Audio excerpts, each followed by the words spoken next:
মা কালীর অঙ্গরাগের আজ দ্বিতীয় দিন।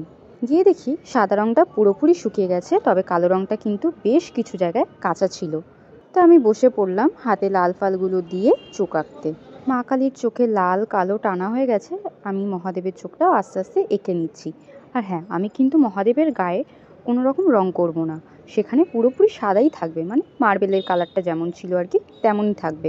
শুধু চোখ, পাকছাল, ডমরু, পায়ের আলতা এইসব কালারগুলোই হবে। একভাবে বসে কাজ করাটা যথেষ্টই কষ্টের ব্যাপার। তো যাই হোক, মাকে কোলে নিয়ে মায়ের চোখটা এঁকে নিলাম। এবার মহাদেবের চোখটা আঁকা বাকি আছে। আমি কিন্তু বাড়ি বাড়ি গিয়ে পাথরের বা মাটির বিগ্রহ অঙ্গরাগ করে থাকি। আপনাদের যদি কারোর প্রয়োজন হয় আমার সাথে যোগাযোগ করতে পারেন।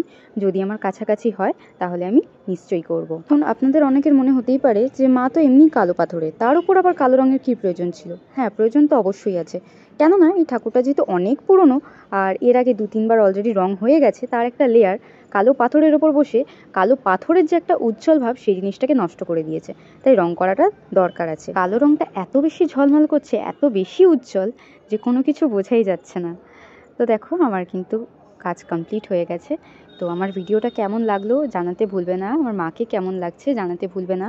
মায়ের এখনও প্রচুর সাজসজ্জা, কাপড়ের কাজ, অনেক কিছু বাকি আছে, সেটা নিয়েও আসছি পরের ভিডিওতে। ভিডিওটা যদি ভালো লাগে আমার চ্যানেলটাকে সাবস্ক্রাইব করে দিও, ভিডিওটাকে লাইক কমেন্ট শেয়ার করে দিও, আর কমেন্টে কিন্তু জয় মা কালী বলতে ভুলো না।